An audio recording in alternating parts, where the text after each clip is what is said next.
Good morning, good afternoon, good night. Whatever time you're watching this, is always thanks for watching Common Sense Fishing.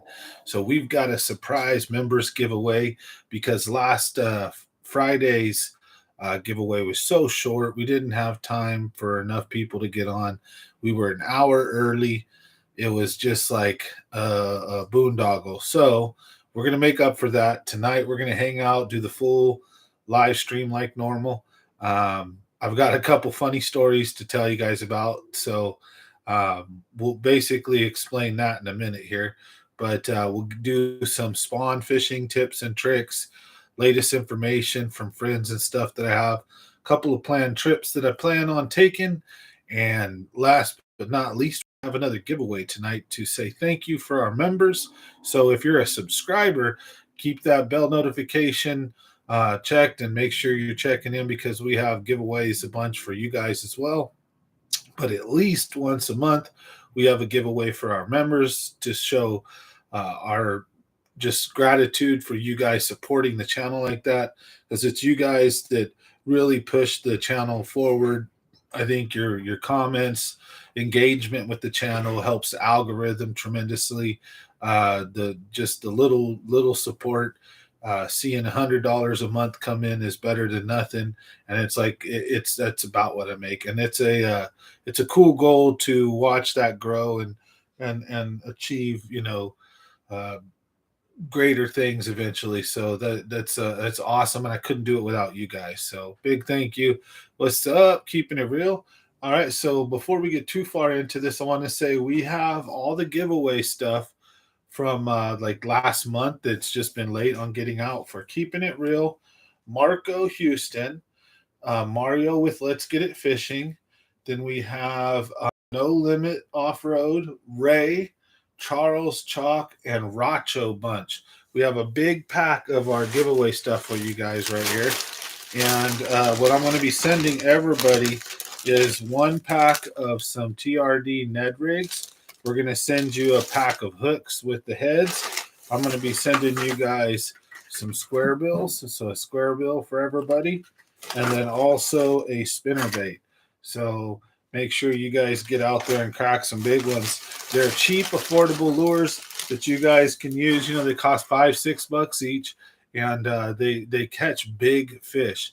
So you can use those over doodling a worm any day, and you can catch a 1 pounder or an 8 incher on a square bill or a spinnerbait, but they will usually pull out a strike out of a bigger bass, versus if you're bouncing a rig, a real finesse something around, you're going to have a much more shot at a big fish, especially before they're fully locked on beds. You can still get some of these big mamas, and when they're on beds, you can use these lures over them real slow. And the square bill has treble hooks, so these bass that want to clear things off the bed, even if they barely nick it, you're going to stick them a lot of the time. So pre-fishing Pedro Saturday, huh? Well, good luck. How's it going, Pop's World? So I wish you luck out at Pedro. Pedro's crazy, $35. I got to get me a year pass for Pedro, because do that for Pedro and McClure and New Maloney's, and then I think I'm going to get the Army Corps of Engineer pass that'll cover like Eastman, Pine Flat, all these other ones. So I think they've got like a bunch of lakes that you can get in, and their yearly pass is pretty cheap. And then go from there. So we got a couple cool trips planned. We're going to talk to you guys about what happened date night. That was a disaster on my part and just on the planning of the event. So we'll start with that, and then we'll move into the other stuff. So we were supposed to go see Gabriel Iglesias, or Fluffy.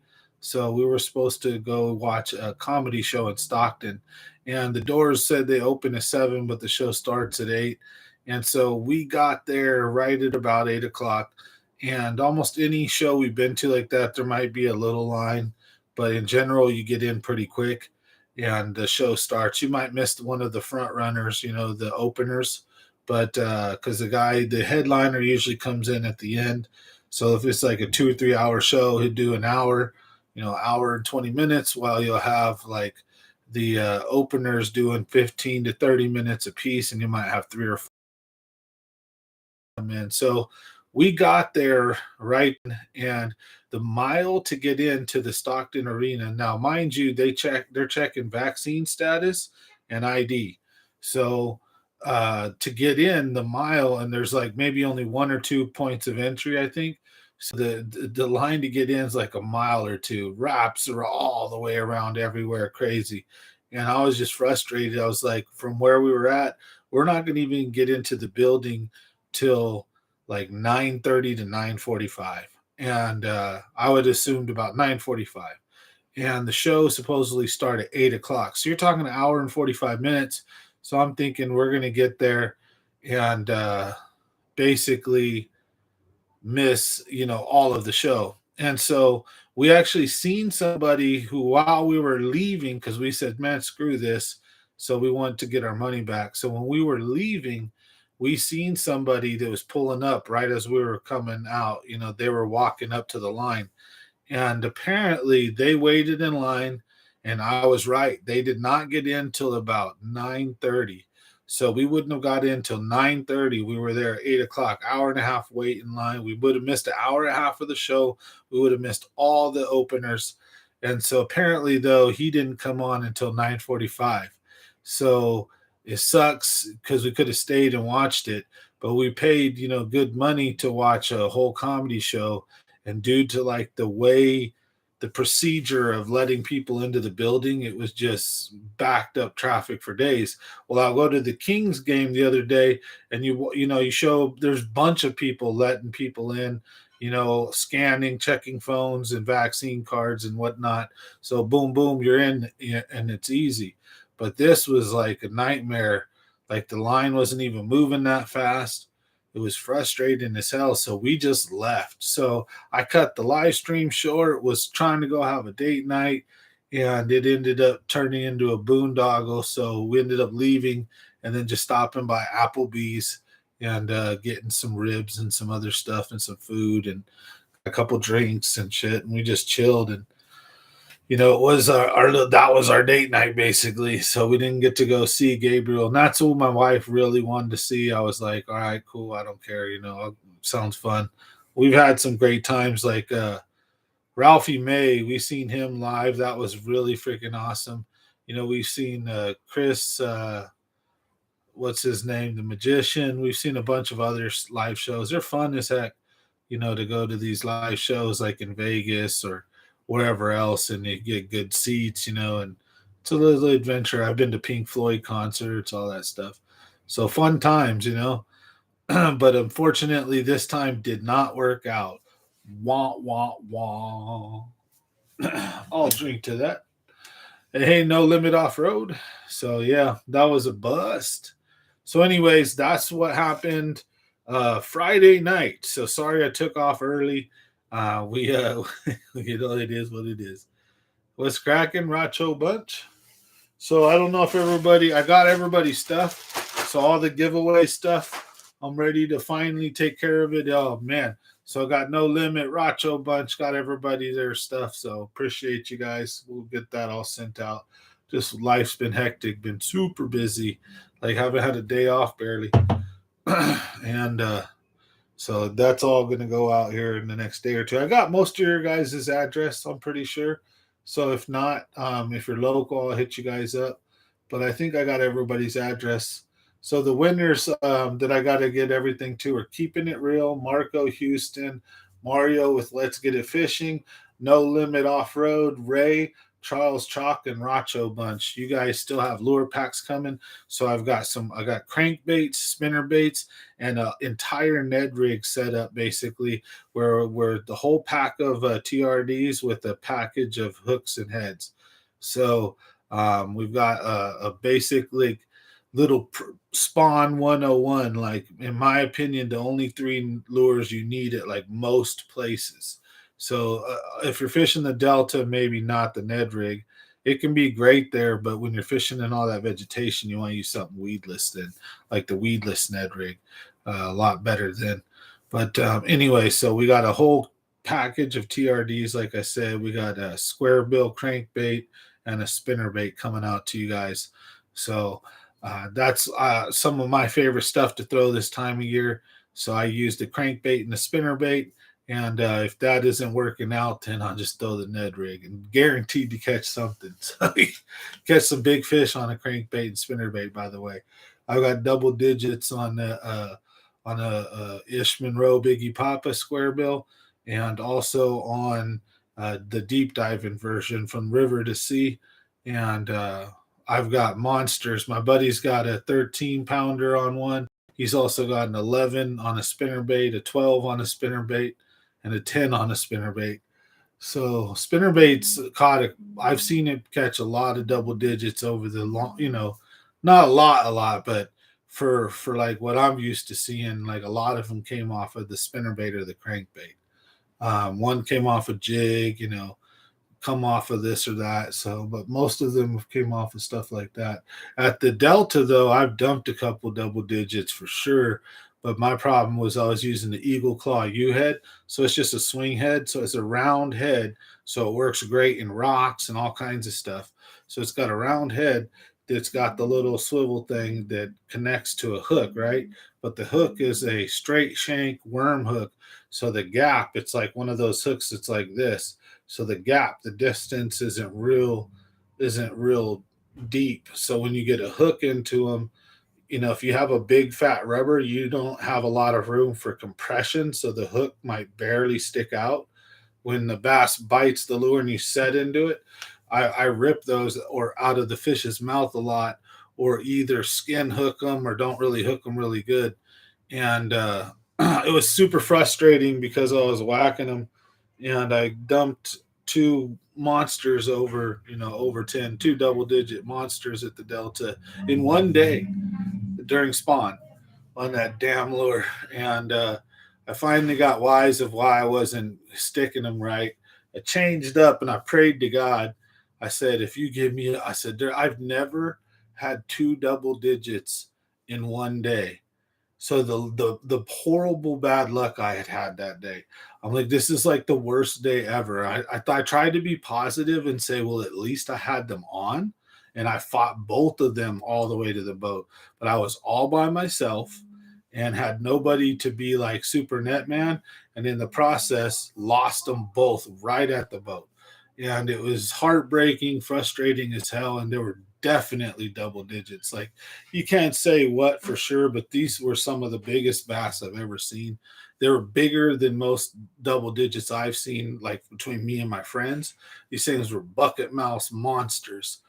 And I lost two of them in one day. So I sat down near crying, right? And I prayed to God, you want to show me you're real, God? I said, give me another chance at a monster. I said, it don't ever happen like that. And I said, that'll prove it.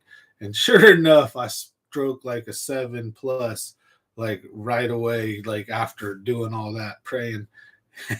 I'd suffice to say, I went back to church for a while after that, right? I kept my promise to an extent. It was crazy. I had never seen nothing like that, man. But yeah, that damn swing head, they sell them now with a bigger hook, with the wide gap hook, so that when you want to use something like a creature bait or something that has a lot of rubber and doesn't squish very well, right? So, and what I mean by that is like, I could find them and pull them out and show you guys. But when you have a hook and you don't have a big gap, when you have a nice thick rubber, it doesn't compress very well because the bass isn't biting it with all this pounds of square inch force, not just shoving the lure, and you're just gonna easy hook it. These mouth could be barely closed, and when you pull that hook out, right?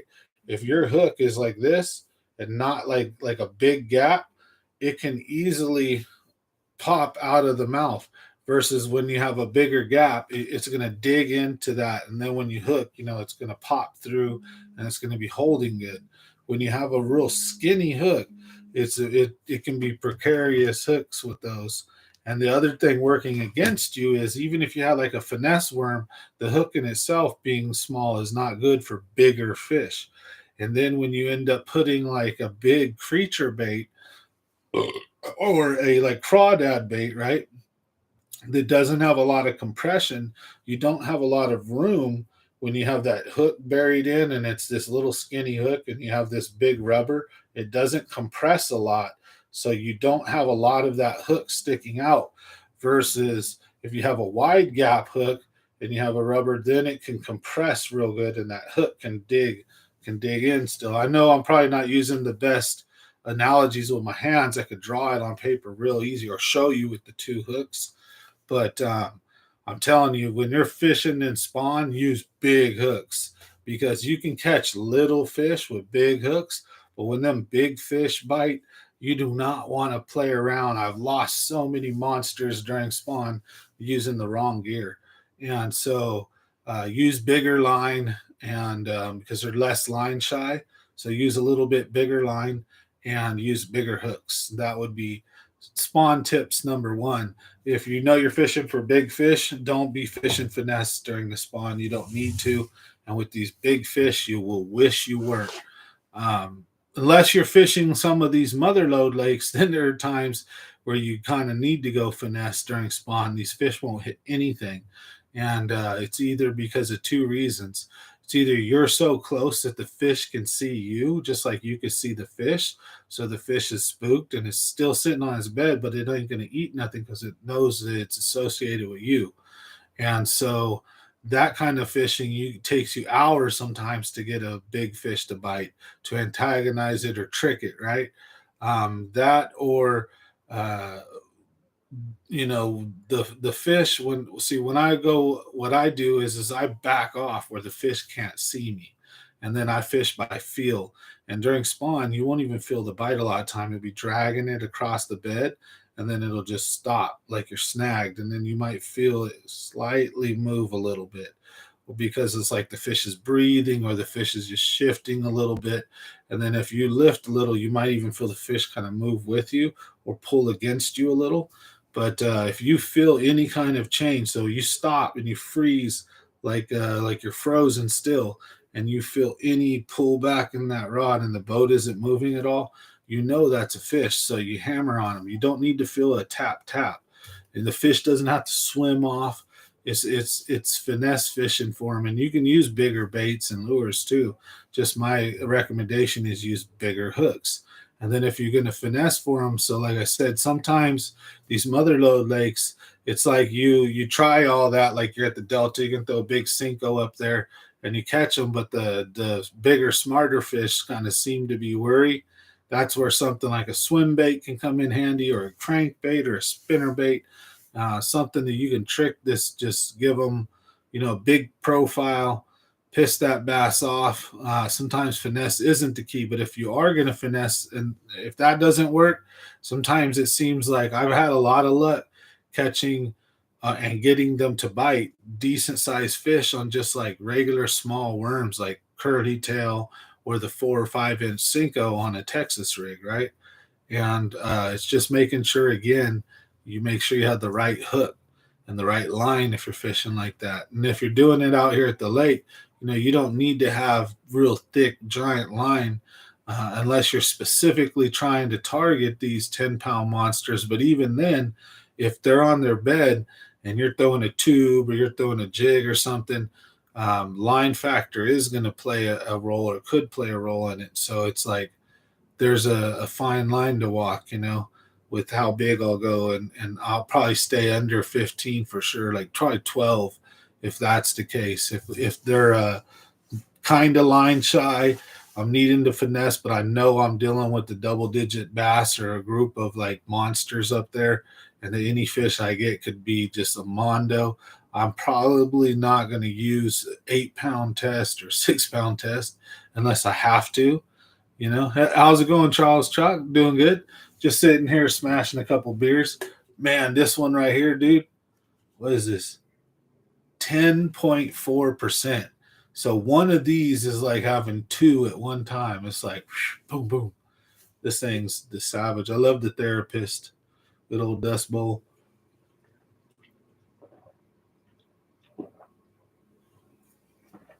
Like, woo.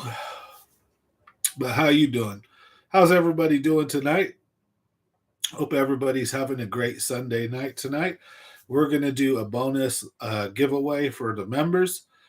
Big shot. And JP, nice to see you on tonight. I hope you're still on. I didn't get a chance to I caught the comment, but forgot to say, say hi. I was all rambling about my story. But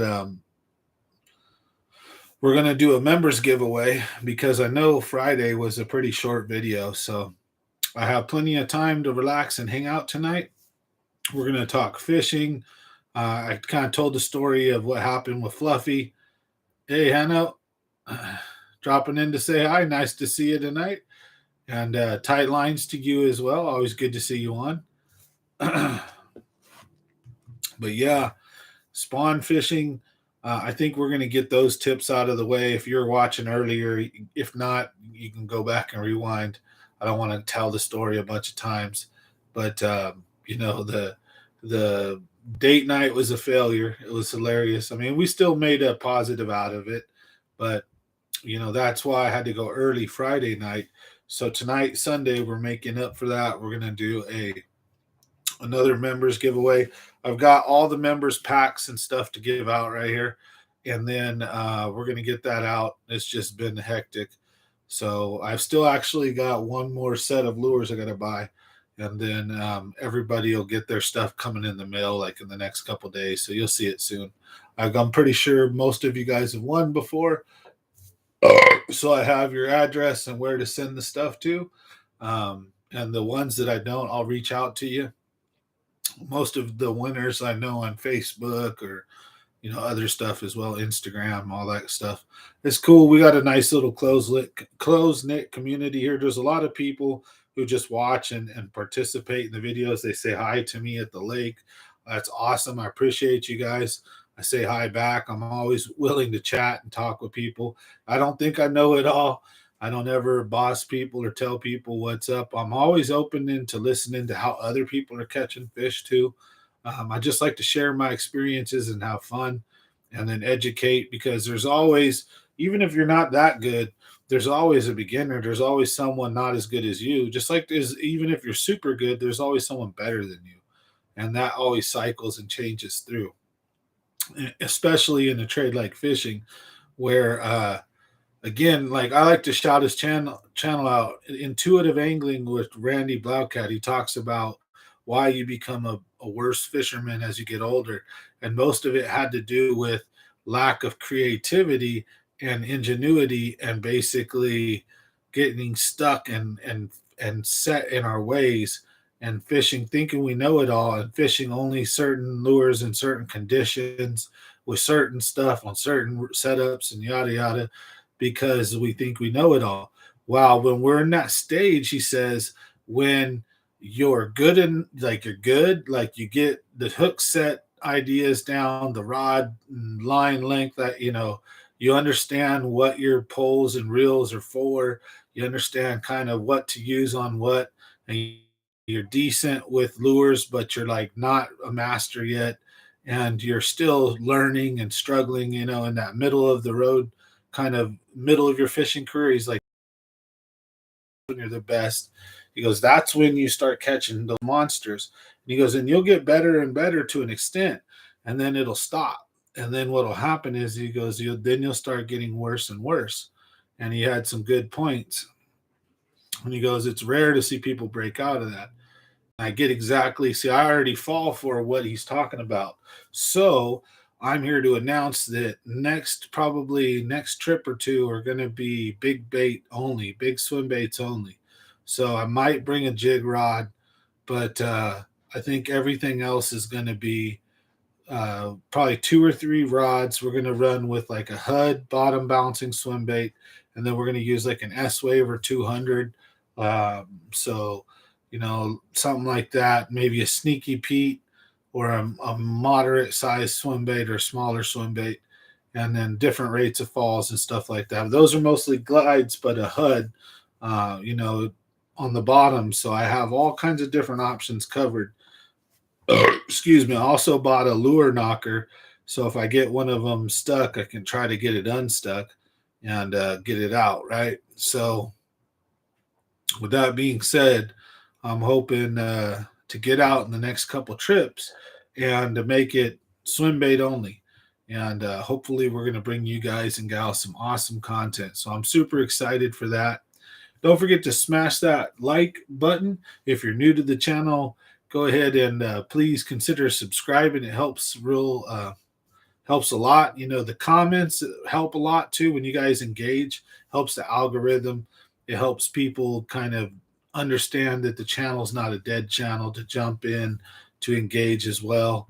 Kind of also, it's like when you got a crowd of people and nobody's saying anything, like when one person talks and another, then it opens up others to speaking. So when people see that there's engagement, they're more likely to jump in and chat as well if they're new. So I appreciate everybody tonight. So thank you guys and gals for watching. I know it's a Sunday, but again, I wanted to make up for missing Fridays being so short. So later, we're going to do the giveaway a little bit later so we get a chance for more members to get on. And we can chat, have a good time. I'm going to smash this beer for sure. I'm already feeling a little good. Casper's chilling right over there. So I might do a members only section afterwards. But yeah. So anyways, we're gonna have a good show tonight for sure. But I'm definitely looking at doing some swim bait only trips, and like I said, a HUD, an S waiver, a Sneaky Pete, some stuff like that. Hey, Mike, nice to see you on tonight. So we're going to be having our members giveaway tonight a little bit later on in the show. That way we get a chance for everybody to get on. Hey, Cody, nice to see you on. But yeah, so I know Lake's about to pop off big time. I bought an extra S waiver, and I bought all of that stuff for sale. I need that box. What box are you trying to take? She's trying to steal my boxes. Yeah, for one night. There was the wife right there. You see all the collectibles. I have like an eBay store going on. So I sell collectibles, the ones that I'm not going to keep myself. The idea is I want to change rooms down the road, and I'm going to set this all up in a bedroom. I'm going to put like my stuff in cases and stuff. So the wall is going to be filled with like different Hall of Famer autographed jerseys. I've got like Hank Aaron. I've got, Buster Posey. I've got Will Clark. I've got a bunch of other. I've got so many it's hard to name, but I got a ton of baseball stuff like that. Just autograph footballs, yada yada. I want to decorate the room right nice. Do like one wall of the premiere stuff, and then one wall like full of geek stuff, like my comics, my toys, all my cool crazy stuff that I'm into. My remote control cars, all the kinds of stuff. So, I'm a person that's a big believer in that, man, life's too short. You got to enjoy it. So play hard, work hard and play harder. Right. So I play as hard as I work, and I work super hard. So you're about to play real hard. So I'm looking forward to these fishing trips here soon. I don't know where I'm going to go next. We're probably New Maloney's. And Clear Lake is definitely on the target for the next couple weeks here soon.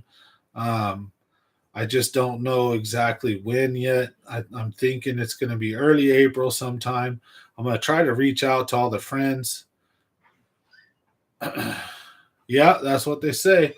So I think that water temperature is going to warm up, push all those big mamas up on the beds for a week or two. They'll be coming in waves and stuff. Obviously, they'll be coming a lot longer than that. But a lot of the time, the biggest is right in the first wave, the biggest fish come. So you'll also have a couple of big ones come throughout randomly, right? But the first wave, they say, is usually the biggest. And I've seen a lot of mondos get caught in that early pre-spawn and that early first wave of spawning fish. And then, it seems to be an army of dinks with the occasional monster. But in the early spawn, almost everybody gets a monster, right? You see people posting pictures of 7 and 8 pounders left and right on Facebook right now. Even bigger, 10 pluses, 13 pounders, right? You see monsters getting caught right now. It's awesome. Yeah, things are about to pop off. So excited. Go check out Pop's World's channel, by the way, if you guys want. Big shout out to Pop's World. He's got a YouTube channel. I'm subscribed. I watch his videos. I probably need to comment more often, but when I'm watching, I'm usually on my phone where I'm not like signed in. So it doesn't let me like or leave comments unless I like do this whole drama and sign into YouTube. So, but when I watch them from here, I can. And then if I'm like signed in through my Gmail account, then it lets me like and comment. So I'm like signed in half the time not. I forget.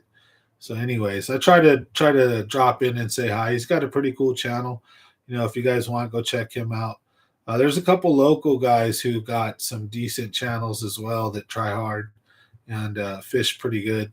So I'm always supportive of collaborating and fishing together and supporting other people and just trying to be educational but also entertaining to where you can listen to me and have a good time, have a kick laughing at some of my dumb shit, right?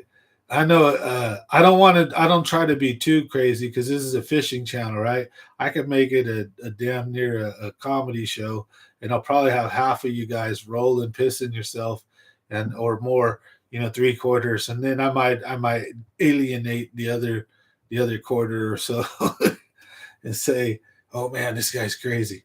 But we have fun here. Let's just say that. So occasionally we go down some rabbit holes. But tonight's video is just a big thank you to the members, to all the subscribers, to everybody, but especially the members. I know Friday it was a crazy short video. So today I'm hoping to make up for that, have a good little giveaway for you guys. I got the bag of stuff right here. So I'll show you guys that. You got some crankbait, spinner bait, and Ned rig stuff coming.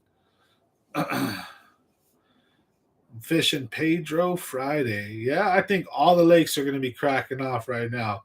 The way McClure's been fishing, I think that if you're like, there's no tournaments there, there might be some sleeper monster bass coming out of there because I think, unless there's a lot of tournaments going on when it's prime, people are going to leave it alone because McClure's been sucking. But I think the two or three lakes that are going to kick out Mondo's the best here are going to be New Maloney's, Don Pedro, and Lake Tulik.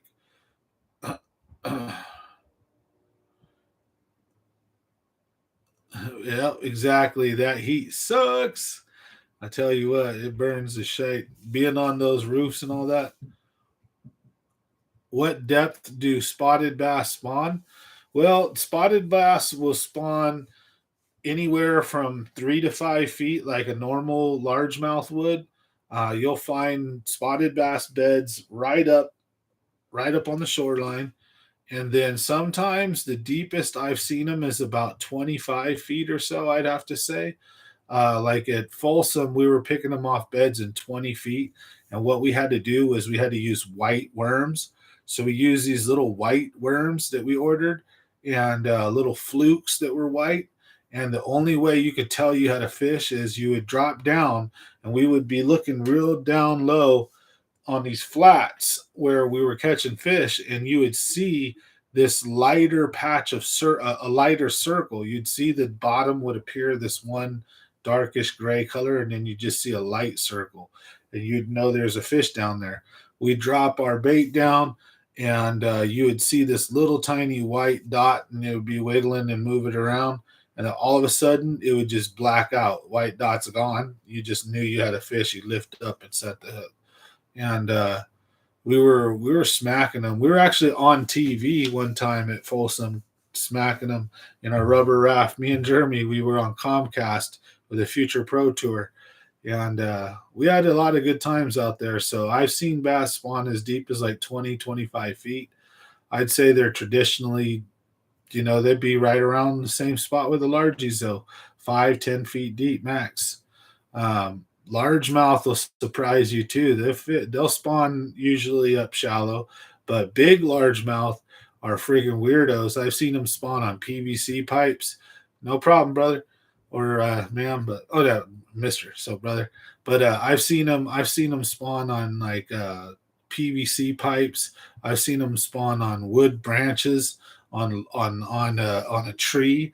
that's standing up in the lake, and then a branch is going out, and they're spawn on the branch in so many feet of water out over the main lake, not even spawning near shore.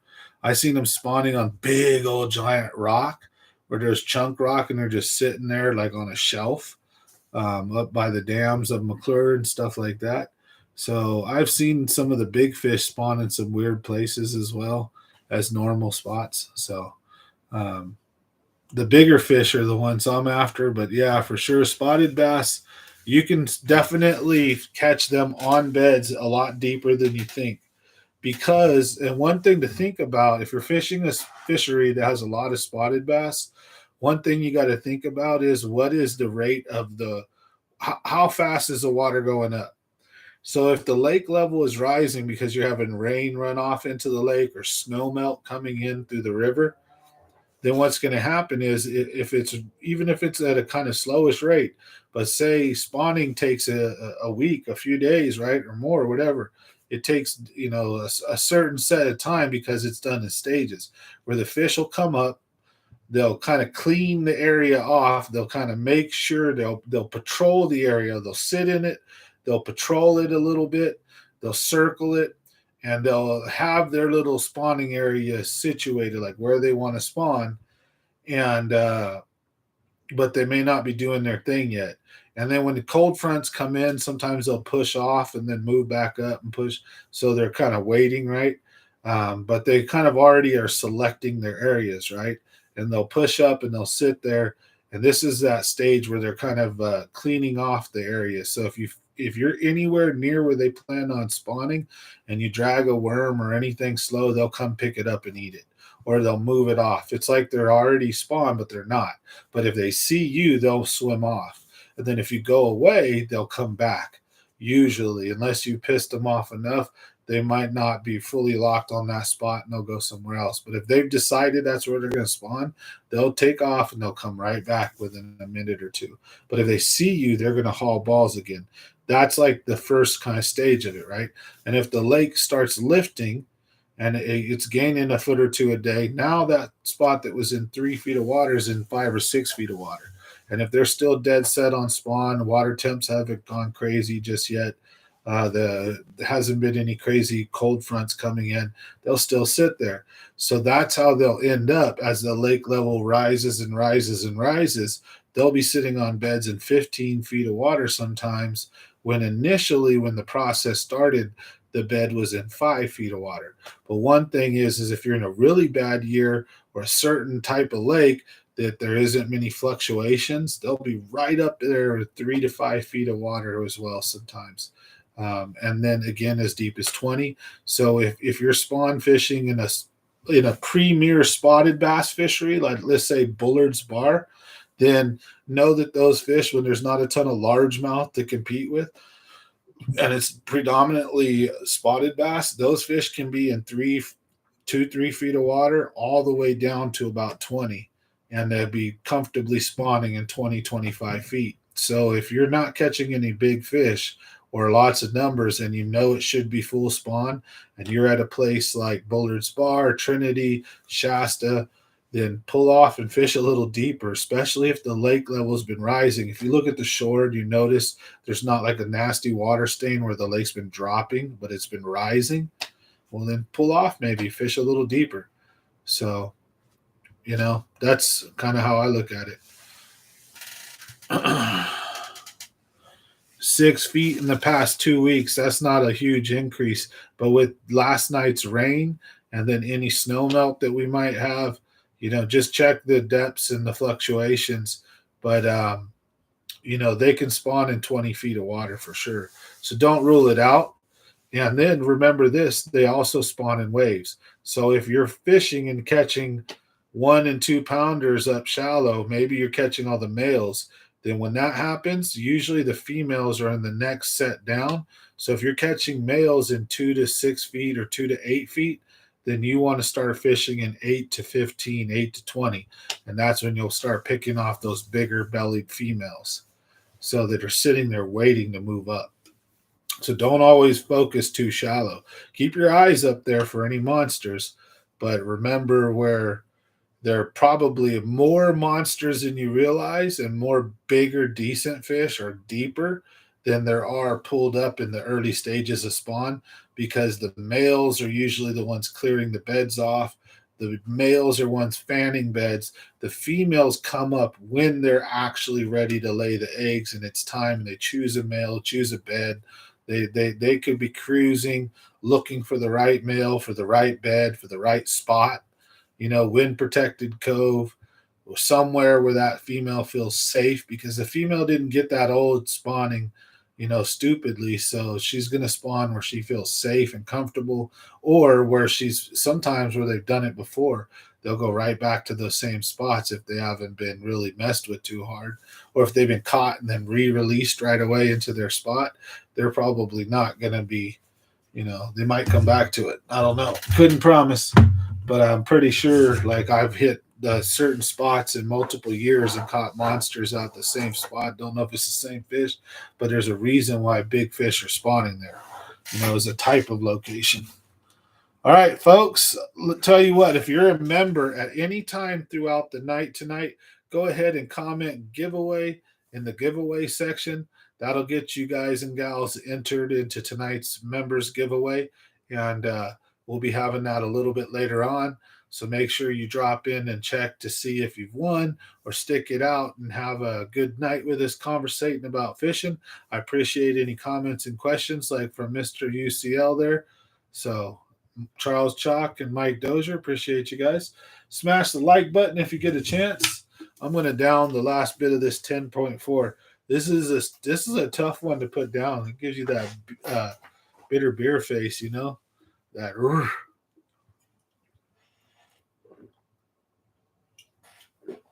Ooh, is it like drinking? Oh, so when it's cold though, oh man, you put that thing down, you're done. And I think I opened this. I guess I don't know when, but it's open.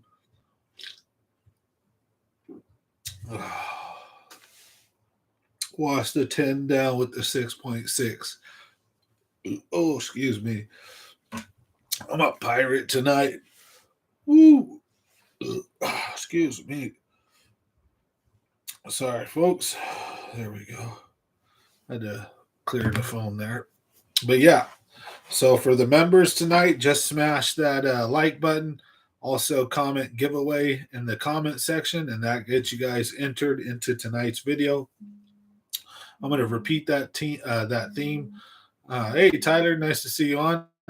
Yeah, no problem, Mr. UCL. Anytime you guys or gals have questions, I'll give you my honest opinion. Even if I suck at it, I'll tell you what maybe other people have told me, what I've seen or read. But if I feel I've got considerable insight, I'll give you what knowledge I have.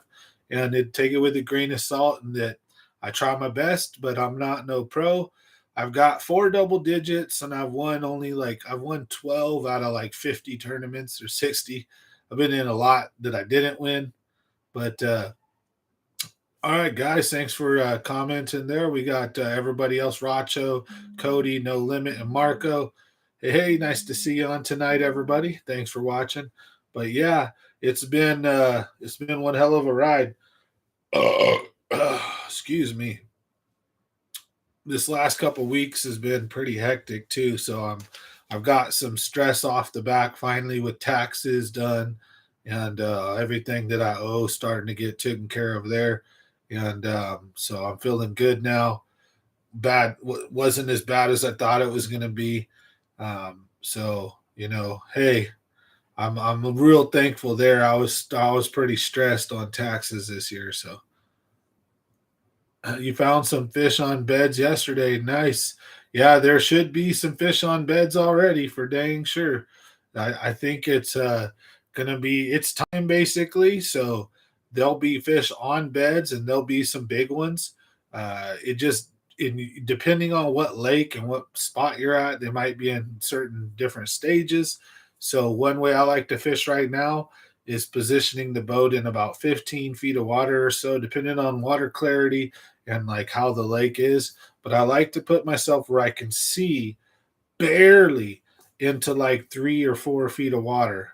3 feet of water down, and all I'm looking for is a gravel change, that color change in the beds. So the beds, when they're dusted off, they're lighter. So the bottom will look like this color. You might see rocks, or you might see this darkish gray color, or whatever, or brown. And then all of a sudden you see this kind of lighter spot. That's a bed.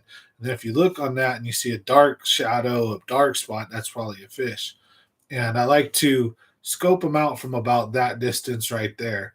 And then what I do is I fish up shallow if I see stuff, or then I fish parallel or even a little deeper into 15, 20 feet and then pull it in. And I'm sitting in maybe 10 and I'm casting in 20, 25, pulling it into 10. And then I'm also occasionally casting into straight 1 inch of water and then working it down into where I'm at, let's say 10 or 12. And then also occasionally casting it straight in front of me and then working that 10 or 12, like that strip that the boat's over as well, so that I'm covering all water columns and I'm being efficient. Then when I think I've spotted a big one, I might I the trolling motor on real low, and I'll creep up real slow till I can like really look and examine it and make sure that it's a big fish or that it's a fish. And if it's a big one and it's a fish, then I stop, I back off slowly, and I just back off and back off and back off until that shadow of the fish basically almost disappears. Like where if you've ever played a video game and it tells you adjust the slider to make it where you could barely see the screen, that's what I do with the bass. I want to barely be able to see the bed or the shadow, or not at all almost. And so, because then if that's how I see the fish, then the fish doesn't see me. So I'm like this small little blur on the horizon while the fish can see what's right above him in the water, and I'm over here, I'm less visible to that fish. So if I can barely see it, it can barely see me. And then I fish for it. So that's kind of, I'm not one that gets right up near it and then watches the fish, watch the lure, because then the fish looks up at you, looks down at the lure. Like these things aren't stupid when they make it to that big. So that's how I've usually done it.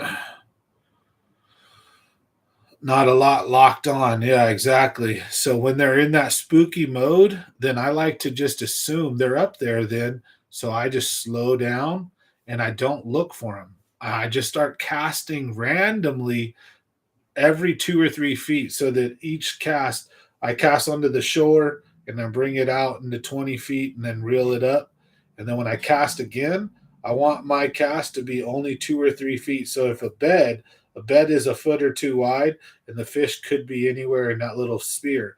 And if you're bringing the lure slow enough, you'll get a bass to come in and eat it, especially if they don't see you, right? And so if you're casting every 2 or 3 feet, everywhere there's possibly a bed, you're covering, and you just work it real slow, pop it in and reel it in, cast it back up. And then when you feel almost like a snag, that's when those are fish almost all the time. If it's not a solid snag and it feels like you just kind of get heavy all of a sudden, because a lot of the time in the spawn, they won't move. They'll just eat it and then sit there. And then you'll be like, is that a fish? Is that not? Does that fish have my worm? What the hell? And then you finally feel the fish kind of load up as it moves or does something. And you're like, oh, that's a fish. Yeah, fish was there the whole time, right? So, and then what'll happen a lot of time is if you miss it and it loads a little bit, the fish realizes that's not natural and it spits it out. Then you set the hook, it goes flying. Fish is now on high alert for a few minutes, right? It's like a video game when you've alerted the guards and like they know there's motion or movement. Now you got to hide and wait for everything to reset. That's how spawn is. Don't even mess with the stupid thing for a few minutes, because people cast at it and cast at it and cast at it. You can do that if you're trying the technique of pissing it off, and it actually works. That's a great way to do it as well. Depends what floats your boat. I think I'd have the feeling that that's just by guys who are more pressurized or more on top of the fish, and they'll annoy it and piss it off. Watch the fish bite and catch it. They're right near it.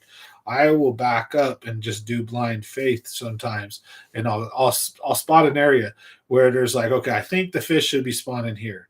And then I look at the shoreline and there's like this nice, perfect spawning area. And then with some other stuff that you probably wouldn't spawn on and this and that. Well, I'll go straight to that and then I'll just trust that there's fish on that flat. Now, hard bottom flat, I see the shore above and it's coming in. Why is it going to change all of a sudden? Usually it won't. So what looks above is going to be below, and I look up above and like that's perfect spawning grounds. So I'll roll up to that spot and I'll just trust that it's going to have those fish up there, fish slow and fish right up shallow and pick them off left and right. They can be tricky. You got bad days and good days, so no room to speak. I had a tough tournament this last week. The week before at Lake McClure, it was a tough one for me. I also just kind of have a problem fishing with negative people, and then when two people are good and they have different ideas, it's like I'm really mellow and chill, but it's like gets frustrating when people are like, oh, this and that, and they flip out because you could have 0 pounds and you could come in at the end of the day smashing them the last hour of the day. But if you're in this butthurt mood, like an hour or two in, because you don't have a big, massive bag and you don't have like the fish you're looking for, then you're just putting yourself in a bad place, in my opinion. And I don't like being like that. So it's like, I actually like fishing with my son because he just shuts up and fishes in the back. He doesn't really have any input. So I just think and I just figure stuff out and I fish, and it either works or it doesn't. And then I adjust from there, and it actually works out pretty good. Then when I have somebody telling me what to throw, what color to throw, or try this or try that, then we've only fished 5 casts and it's like, let's move spots or let's do that. And I'm not blaming any one partner. I do this my own self. It's like the two heads conundrum where I might overthink stuff, where I could have a partner who's really good at fishing and maybe they're catching all the fish and I get frustrated seeing them catch fish.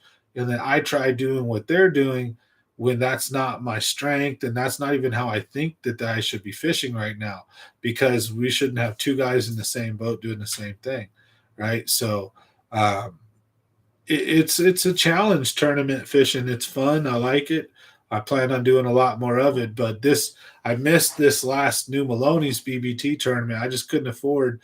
Man, the buy-in for two anglers is $250. Then the gas in the truck would have been 100 and some. We're looking at 350. The gas in the boat 400. How about food, drinks, lures, or anything? You're talking about a $500 tournament basically right there to take my kid to a tournament when I could go fish like the 1790 Club, the NorCal Bass Club, or fish a club that's got 20, 30 boats in it and have an opportunity to win. But if not, it's fun. It's exciting. It's challenging. It's rewarding. It's entertaining. I can record it. I could take my kid. It doesn't break the bank. It's $150 instead of $500, right? And so those little tournaments, I think, I enjoy them much more as far as just right now. I just can't afford $500 a tournament. Otherwise, trust me, I probably would be fishing the Future Pro and BBT. I'd rather fish high-end stuff against high-end anglers and get my butt whooped or not. And then when I win, feel great because I'm winning against good guys. Or also when I lose, it's not that I'll even feel bad. So I'm going to learn from what I was doing wrong. I'll be watching other guys. What lures are they throwing when they're catching? Shoot, I'm hawking. I'm looking too. I'm checking out. Are they fishing fast or slow? Are they covering water? Are they fishing main lake points? Are they fishing deep or shallow? And then if I got my butt whooped, I can adjust and say, well, I did this all day. And even no matter what they say at weigh-in, when I watch the boat and I see them in 50, 60 feet of water, or I see them out over 300 feet of water where they're obviously on an island top, and I'm like, dang, and I watch them netting fish, even if that ain't the tournament winners, if I struggled, that just gives me more ideas. It gives me more imagination. It gives me more things to try. So fishing against good fishermen is really what I enjoy the most because it makes the win sweeter and it makes the learning just that much better, and it's fun. I like it, but it's expensive and I can't afford $500 a fishing trip all the time. It's just kind of crazy. So do I have an email? Yeah, I got an email. It's on you can check it out on the community tab. Also have Instagram, Sambo209. I'm Samuel Matthews on Facebook. So you can reach out to me however you want. I'm pretty easy to get a hold of. Hey Ray, nice seeing you on tonight. Don't forget to comment giveaway to get yourself entered in tonight's members only giveaway. So we're gonna be lumping you in with everybody else. So we're gonna have a giveaway, and then all the stuff should be going out sometime this week. I finally got all the lures bought. I even have a bonus lure bought, and uh, I plan on, surprising one special person probably or two with like a nice swim bait or something. So big thank you to the members. Kind of like a grab bag thing. So we have a Ned rig heads. We have a square bill crankbait and a spinner bait going out to all of the recent winners. And then tonight's going to get something similar. So we'll lump it all in and then get everything off. So appreciate everybody. And, you know, thanks for watching and hanging out. We're going to get the giveaway going on here in probably 5 or 10 minutes. And then we'll get back into some conversation about fishing. But before we go, if you guys, or not before we go, before we get into the giveaway, if you guys have any questions, any topics, any things you guys want to discuss, go ahead and leave a comment. I'm happy to talk about it.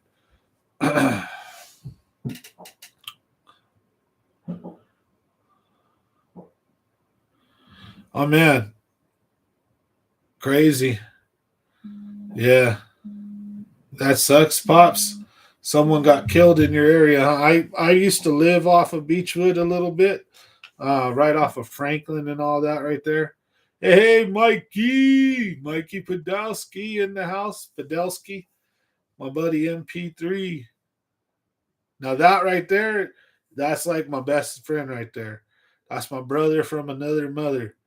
Him and his brother Elijah. That's my dog right there. Man, I watched this guy, Mikey Podolsky, right? The guy that just said common sense fishing. I'm gonna tell our story one real quick, and then we're gonna get into the live stream. You should become a member, Mikey. Support the channel. But anyways, the one day me and Mike are at Lake Eastman, right? And it's me and his brother Elijah. And they tell me, come that, hey, you want to go fishing? And I'm like, let's go fishing. And they were kind of sleeping, burned out, and I wake them up like, hey guys, let's go fishing. They're like, all right, cool, we'll go. Yeah, what else we're gonna do, right? So we go fishing for the day. I'm like, well, let's go have some fun. And we go to Eastman. Oh, heck yeah, cool. So I'm gonna tell our story, Mikey. Hang out for the story. So this guy, I love this guy. I'm gonna tell another one too. This guy's awesome. My favorite. This is my favorite partner right here to fish with, and just in general, like I said, like my best friend. So we're basically at Eastman, and all three of us get out the car. It's spawn time, right? Or it's like spawn, and we're like answering for some fishing, right? So we get out the car. We're all beelining for these spots to go fishing. There's Mike just wants to go stand out on this point and fish, right? But I look at it, it looks like a great spot. Halfway there though, I'm like, but this looks like a good spot. So I stop and I start fishing, right? And I'm fishing all anxiety, like anxious and fast, and like, look at this, we're gonna get a monster. And I keep fishing and fishing. And I'm not getting nothing. And Mikey's just walking and walking to a spot. And I keep moving forward, cast a few times, boop, boop, boop, boop, boop, boop, bring my bottom bouncer in, move a little bit, cast a few times. And he finally gets to a spot, sets his stuff down, casts out, pulls out his beer. He's drinking beer, and he's already probably half hung over from the night before, right? And his brother catches up to him and then goes past him a little bit, casts out, and they're just chilling. And I'm making my way towards him fishing, and we're there in not even 10 minutes. And this guy hooks into a monster. He goes, oh, I got one. I see his ball, whoosh. And then he goes, it's a big one. And I'm like, oh. And I start to move towards him, like, oh, he's got like a 5-6 pounder. And I watch this like 12-pound bass just come out the lake. And I'm like, oh. it's a double digit. So I run, and this fool's just horsing them in. He's all drunk already, and he's like already buzzed. He gets in this 11 and some change, right? Like almost 12 pounds. He just like, oh, we weigh it, we take a picture, right? We let it go. And then I'm like, oh my God, what the hell? So we're fishing, and now we're all three together, right? And I'm casting out where the 10-pounder came from, trying to catch the same damn fish. I know it's spawn. I'm like, come on, sucker. And then he cast back out where he was, and his brother, and we're all within a few feet of each other now, right? And within another 10 minutes or so, he hooks into basically a 10-pounder, right? Like it was 9 and some change. It was like 10 pounds almost. And then he gets it. I'm flipped out. I help him land it. Like, oh my God, 2 double digits in one day. What the hell's going on? It was an 11 and some change, almost 12, and it was 9.9 something. Like we would have waited a couple times, probably would have gone 10. So we just waited once. It said 9.98, or it was like 9 pounds, 15 ounces, or some crazy shit. So we let it go, took a picture, and I'm just flabbergasted. Like never seen nothing like this in my life. Then he cast back out, and this is probably 20, 30 minutes later, hooks into like another 9-pound bass, right? Gets it in. I'm just flabbergasted. He at this point is drunk out his mind, right? He's already hammered. He's already had like 2 beers between each fish, and this fool drinks quick, right? He can get down. So, and shout out, I'm already buzzed tonight. But this fool, we're now at this point like, hell no. We're not getting bit? We can't catch a fish. So we start like we know there's multiple monsters here. So now we're in a pitched like fever, like a fish induced drug, like just like cracked out, like literally fish drug, like fish crack. And we're just like jonesing for a 10-pounder, jonesing for a monster. And we're just trying and trying and trying. And MP's over here. And then boom, hooks into a 7-pounder, gets it in. At this point, I'm not even helping him. Like, get your own damn fish in, you bastard. That's cheating. And then after that, he hooks into like a 6-pounder. Then after that, he hooks into like a 5 or another 6. And then after that, he hooks into like a 7 or something like that. And then you don't catch none. But that was all throughout the day. And at the end of the day, I realized he was drunk out his gourd the whole time. Like he could barely stand. He's sitting there and swerving and swaying. And I noticed this guy was dead sticking his bait the whole time. So what he was doing is he was casting out there, and then he was just drunk. He was chilling. And he was just chilling. And me and Eli are over here, ding, ding, ding, ding, ding, ding, reel in, ding, ding, ding, reel in, ding. Maybe we'll go slower. Ding, ding, ding, ding.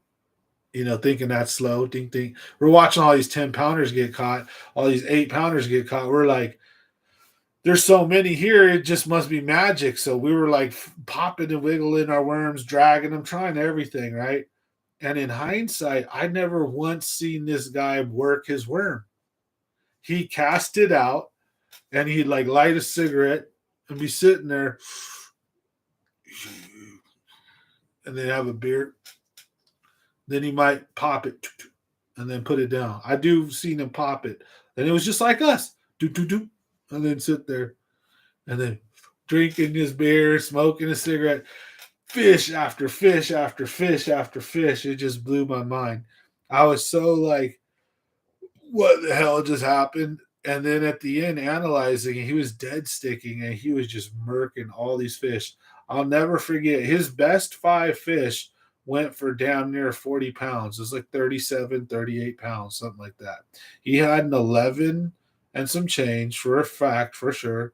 A 9 and some change for a fact, for sure.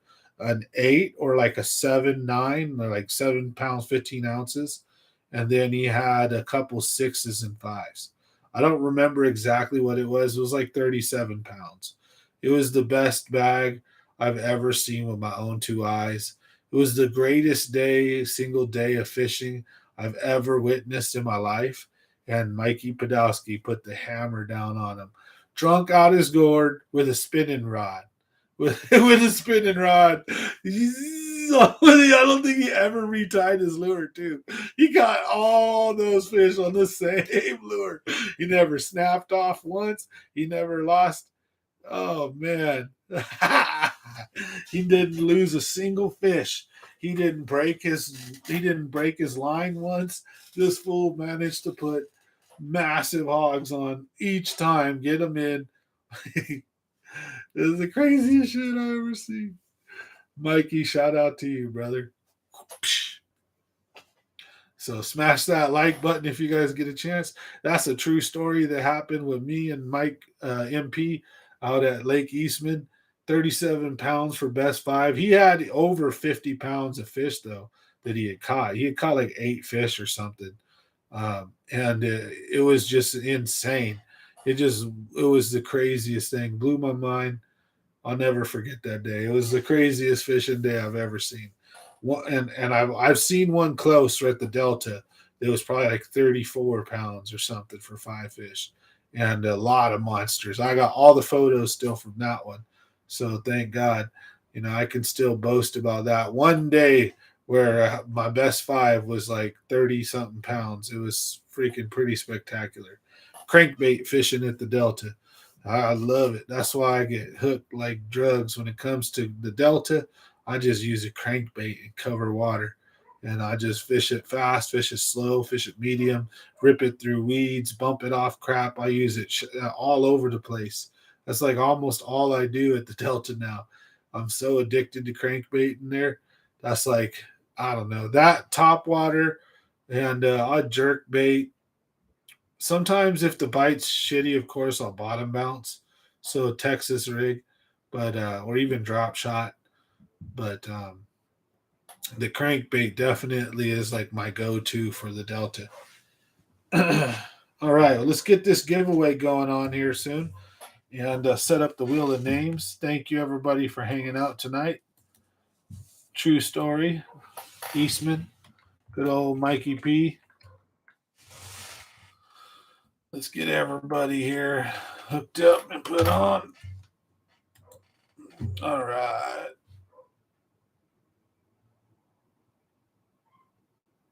Do nothing, stick bait on a U-head. Bam. You know it. Mikey's spitting the truth right there. I watched this guy put the biggest hurting I've ever seen. Oh, goodness. It was so awesome. All right. Let's see here. Ray, Marco, Houston, No Limit, Cody, and Racho Bunch.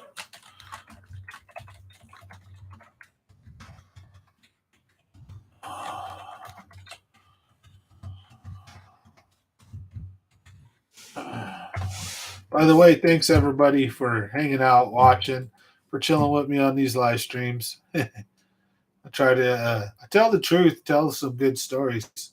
I've been through some funny stuff and some crazy stuff. Make sure I got everybody. Read off the names.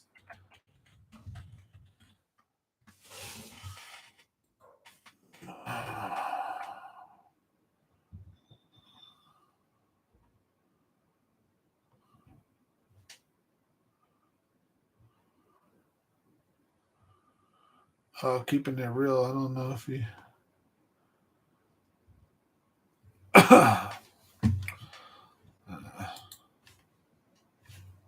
Let's put a minute. All right. I think we got most of our members here that are going to comment. We'll give you guys 5 more minutes if there's any more members who haven't commented. Giveaway, please comment giveaway to get your chance entered into tonight's members only giveaway, and then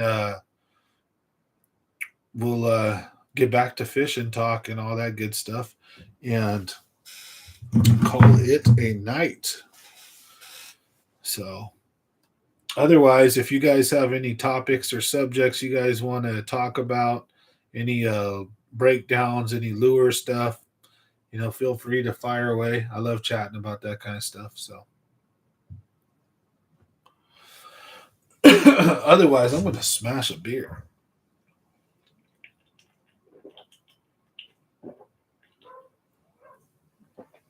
Oh. Oh yeah, I didn't tell you guys. My kids found a hawk that was injured, and we tried to call all the people to get to come out to help rescue it because this is like a legit hawk, like not just like a pigeon or something. It's like I don't know if it's I don't think it's an endangered one, but it might be the red tail. So it's like bleeding and injured, but it's breathing and alive and everything. So didn't know what the hell to do with it. My kids call me, "Hey dad, we found a hawk." I'm like, "What?" They're like, "Yeah, a hawk." So I think what we're gonna do is we told them go ahead and they brought it home in a little like a towel and a box. And we're making it warm, keeping it comfortable, give it water and maybe some bird feed or something because we do have two birds. And just see if it'll make it through till tomorrow and then get it to like some kind of animal rescue. They thought they had found an eagle. I was like, no, that's a hawk. Like, we found an eagle. I was like, what? Like, no, that's a hawk. Oh, yeah, okay, it's a hawk. So crazy, crazy stuff. But anyways, I'm gonna read off everybody's name that we got here. If you're missing anybody, let me know. I've got Ray, Marco Houston, No Limit, Cody Conway, Racho Bunch, Mike Dozer, Charles Chalk, and Keeping It Real, who are in on the chat here tonight. So we'll put you guys in the giveaway. Yes.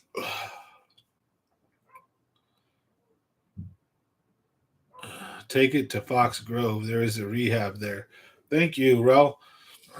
Yeah, that's what I figured. There'd be somewhere that we could take it to. So in the morning, if it's still alive, we're gonna take it. We have a heat lamp for it and everything. We're gonna use not like to put right on it, but to keep it at a comfortable temperature. Bird feed, yeah, right. That's what I figured. Feed it a rat or some chicken or something. I don't know if it'll like need any food. I think more than like that, water is probably what will probably they're I think setting there up right now. Water is probably the only thing we'd probably be smart to put in there. So I don't want to get it sick. Feed it any human food or feed it anything. I don't have like I used to, when I was a kid, I used to breed rats and sell them to the pet store for feeder mice and stuff like that. There was a way to make a little hustle. I would make like $60 a month. I had this little setup going on. It was pretty cool. I was doing that at like 10, 12, 10, 11 years old. As long as the room didn't stink, I changed them frequently and kept them up. I just had a couple of adult rats in each cage doing their thing, and every like 2 months or month or something, month and a half, I think it was. And they all added up. It was like I had them going in little turns, and then they were cool. They never bit me. I took care of them, the little monsters, little rats. So I'm not too afraid of rats or anything, but not a wild one. And go pick it up. But yeah, I don't have a place to get one right off the bat, and I don't think this thing would eat one as jacked up it is as it is. But you're right. What was I thinking? Bird feed. I'm gonna give it bird feed. Oh, can fish eat mushrooms? I don't know, but fishermen can. That's for sure. I tell you what. Oh man, done my fair share of some crazy things when I was young. Goodness. But anyways, let's get this giveaway on the roll and see who's gonna win tonight's giveaway, and then get back into some fishing chatting and anything you guys want to talk about. We had shroom anomaly there. Can fish eat mushrooms? I don't know, but I know humans can. And there's good yummy mushrooms that go on your steak or your burger. And then there's ones that'll kill you. And then there's ones that will take you to a magical happy land if you're in a good place. And it will take you to hell if you were in a bad place. So I got a funny story if you guys ever want me to share it about why I don't ever do no mushrooms no more.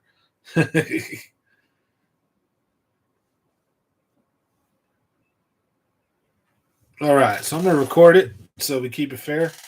We'll come back over to the stream, make sure we're not missing anybody. Shout out to life. Ain't that true? Shout out. I'm glad to be alive, man. Uh, Ladies and gentlemen, I've been through some shit. Those of you who know already, like I've been in a 120-mile-an-hour car crash, flipped upside down, sunk underwater. Like I've been homeless. I've had my son pass away. I own my own business. I've been up and down a lot of different roles, in places. I've been to here and back. I've been down the yellow brick road. I've uh I've partaked in the mushroom a couple of times, and so I've had a real bad trip one time. I had a buddy of mine who is like a really nice, good friend of mine, but who's well known for being kind of like negative and depressing sometimes, or either just a little two facey, and which we all can probably be sometimes. But I love him. He's my brother.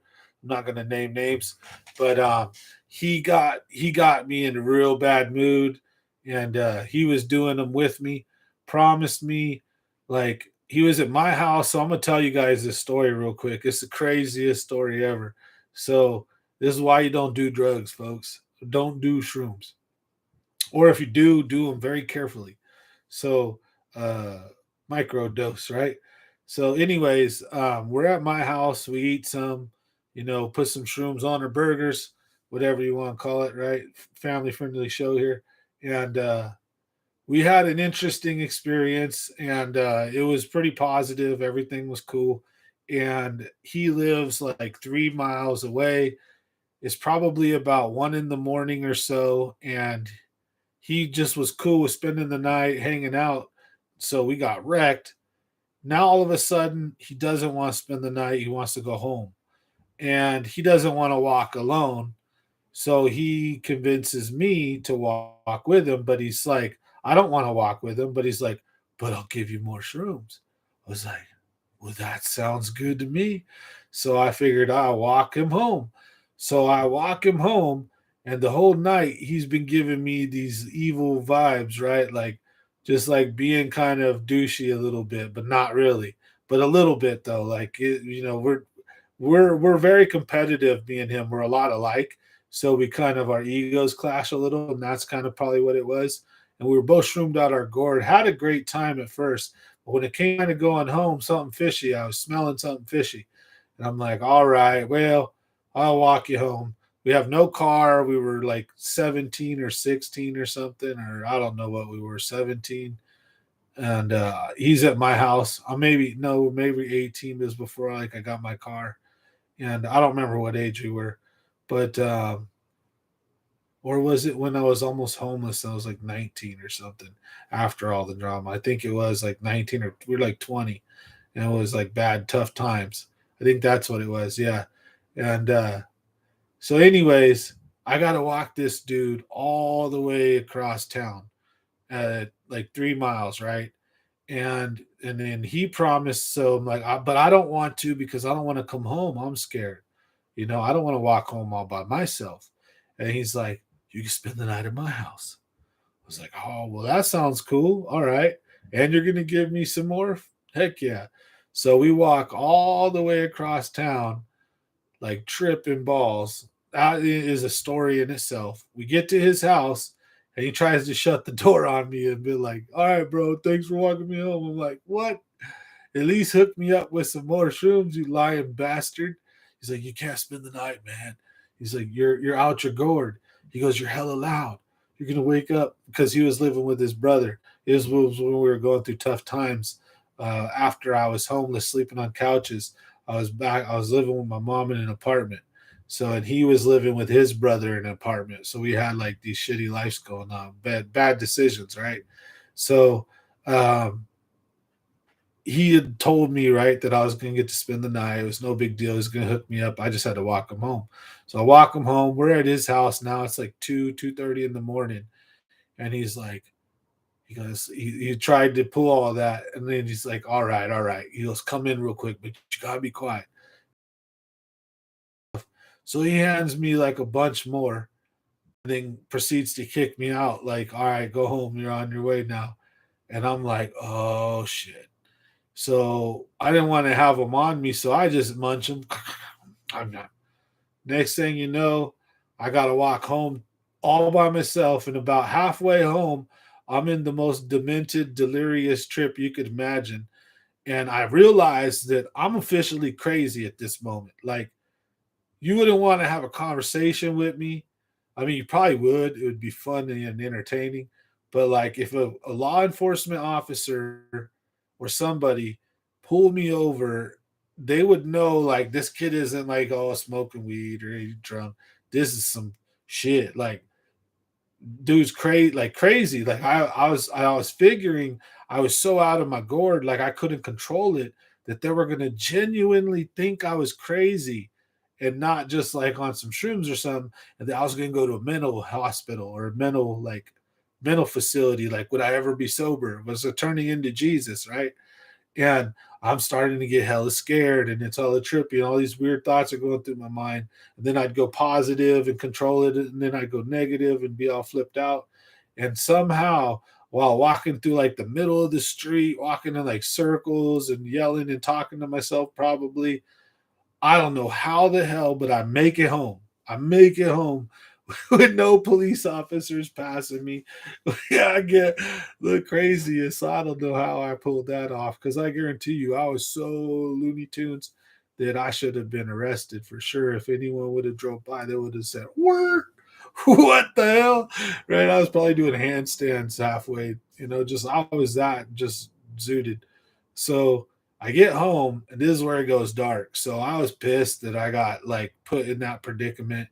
I was not too happy that I was forced to like walk home all by myself, cold and scared, and like I had these crazy trips, and I was balancing and going back and forth between positive and negative. And there was these moments where I thought I was God, and I was unlocking all the masters' secrets of the universe. All these crazy visions and things were happening. Then there was about an hour stretch where I turned into a zombie kind of, and I couldn't move and I was like paralyzed. I was laying on the bed, but I was awake. And I'm looking up at the ceiling, right? This is all true story. I'm looking up at the ceiling, and on the white ceiling where it's just white is like all of a sudden it becomes like a TV screen, like reality, like I'm there.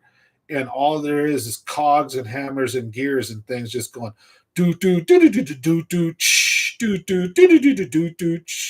And I literally was like going crazy hearing that and watching like a big machine, like as if like the wall had ripped open, and then instead of a wall, it was like the guts of a big machine, the cogs turning and gears moving, and steam smoke and things, but it was all nice and ordered together in like an actual machine.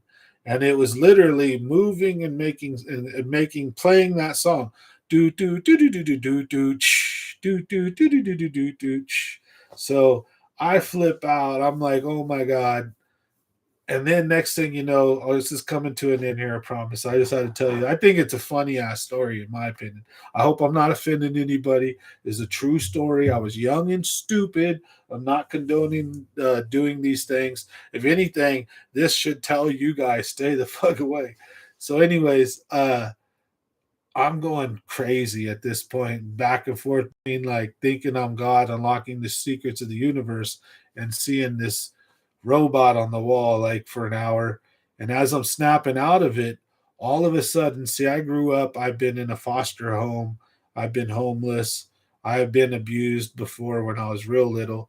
I had some bad memories of early childhood, not from my parents, but I was removed from my home and put in foster care for like a year or two for something my parents didn't really do. It was pretty much innocent. It was a screwed up situation. That's a whole story in itself. And I had a lot of crazy, negative stuff to feed on, right? That negative energy. And in my family, though, there was a lot of yelling always going on, a lot of fighting and yelling when we were little. So I'm tripped out my gourd after this music stops and the hammer gears and cogs just fade away all of a sudden, and I kind of wake up too.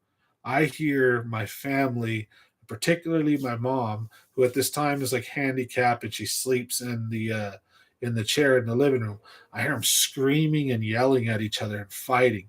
And I'm just thinking to myself, like, oh, shut up. And then I just get more madder and madder. And I'm like, I'm like, it's 3 in the morning, 4 in the morning. Like, what the hell are you doing fighting and screaming? That's what I'm thinking. I'm like starting to rock back and forth down there. And the whole night I was smoking, right?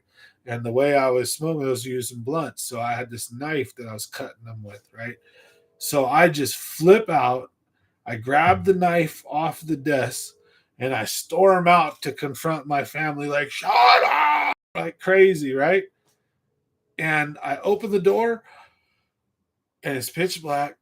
There's nobody awake, nobody yelling or screaming. And I'm standing, like, I walk out, well, not right up in her face, but I'm standing and my mom's there and I'm holding this knife and I'm like, and my mom pops open and wakes up. And I hide it, and she's like kind of startled, like I think she's seen it. Like, what the hell? And I'm like, I love you, Mom. I'm sorry. I'll go to bed. Good night. Give her a kiss. And and I go back to the room and I'll go. And the walls were kind of melty and waxy. And I'm just like, I tell it was slowing down. I'm starting to get my faculties back. And I was just like, oh, that was the craziest roller coaster ever. I was not doing that again. So I highly recommend you don't. Anyways, I hope you got a kick out of my little story. Hopefully I didn't scare everybody away. But oh yeah, no problem. Yeah, I hope you guys like the story. I'm gonna do the giveaway here. So I just wanted to get that story out. That's a true story from my youth. I got hundreds of those I could share with you guys too. Is if you guys don't mind them every once in a while, I can sprinkle a story in here or there on like a Friday or something, lighten the lighten the evening's mood. Oh goodness. I'll tell all the good stories at least, right? And the ones that have good endings. All right. So, well, I'm still alive. So I have, so far, my story is having a good ending. It's good so far, right? And if I die being a good man and doing what I'm doing, then I mean, I live my life successfully. So, it ain't over till the fat lady sings. So I'm gonna keep pumping out stories. They'll probably just. I pulled the guy out of the Delta, right? Watched that dude crash his boat, and then I caught the house on fire and kicked the door in. Tried to save everybody, save the animals. Anyways, all right, I'm gonna record it. Let's get tonight's winner going. Thank you guys and gals for supporting the channel. Bam. Ray, looks like you're a winner again. So you're going to get doubled up on your pack. Last night, No Limit won, so he's going to get something like a HUD or something from me. So No Limit Off Road will probably get a S waiver or a HUD or something nice, because I know he fishes that kind of stuff. Plus, if I ever get a chance to fish with him, big swim bait only, and I'll probably bring a few of my own. But we'll get him maybe a sneaky Pete or something. But Ray, you'll have 2 packs coming, so we'll get you guys set up. Racho Bunch, Charles Chalk, Houston, Marco Houston, Keeping It Real, and Mario with Let's Get It Fishing all still have lure packs coming. So don't think I forgot about you. I actually have all your stuff right here. So I went out and did a little shopping spree. I've just got 2 more lures to buy, and then I'm sending everything out. Mail isn't open on Sunday, and it's been a super hectic week. I've been in Sacramento Tuesday and Wednesday, and working and doing stuff Monday, Thursday, and Friday. So date night was Friday. That got ruined. So it's been hectic. It's like, and then the week before that, I was working in the Bay Area all week, trying to hustle to make money because I had to pay my taxes, and I was all stressing on that. So it's like one damn thing after another. But I'm actually in a good boat right now for a minute. I can breathe. So I'm glad. I'm going to fish a couple tournaments. This is going to be a fun next month or two, I'm sure, spawn fishing. Thanks for watching again, Mike. Fishing trip at Tulik in 2 weeks for sure. I'm going to do a Clear Lake trip, though, around that time. Mikey, you got to see if you can come. I'm going to set up a thing where everybody is invited, basically, be like a giant party, and keeping it, safe and low, like nothing crazy. But all Facebook friends who actually have fished with me, know me, or interact with me, all the YouTube viewers who are local, you're all invited. We're going to be doing a Clear Lake trip in the next couple weeks. We're going to try to pool our money together. So what we're going to be asking is we're going to get everybody into touch with each other. Then we're going to be looking at everybody pitching in $100 or so, and if we get 20 people to go, that's like 2 grand. That'll cover 3 or 4 cabins that we can rent for a night or two, and bring a bunch of boats up. And they have docks that we can store our boats at, and chargers and stuff like that. Then we could rent a bunch of cabins on Clear Lake, and just have a blast fishing the lake, and having fun, and meeting new people. We have barbecues. We just have a ton of fun. We eat good food.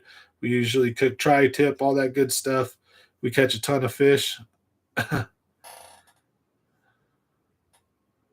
Oh man, RC Creative. We're gonna send RC Creative something because he's missed the last two.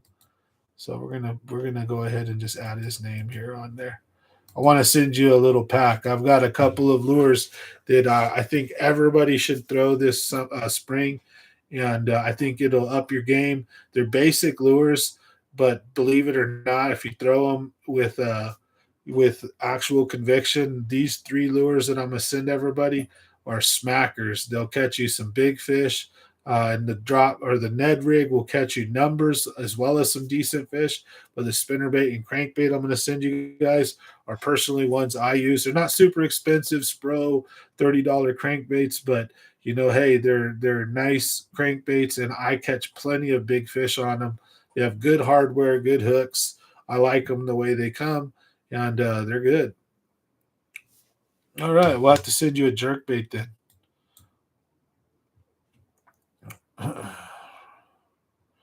The Indian Beach Resort in the first week in April, right? That's something I'm looking at probably renting. Exactly. So bass fishing basics. Yeah, all you guys appreciate it. About sunk your boat in heavy wake yesterday. I almost did that one time at Clear Lake. Glad you're okay, buddy. I had a horrible trip out of Clear Lake. I think I told you guys the story, but yeah, I'm going to look at probably renting like a bunch of Indian Beach Resort if I can, or someplace like that here in the next couple of weeks, and then put together another big get together. We get Mark Nav out there, get Mike and his brother out there, get Virgil, get old Dirty Bassin out there, get maybe my buddy Jay and Jeremy out there, get Bassin with Chaffel out there, get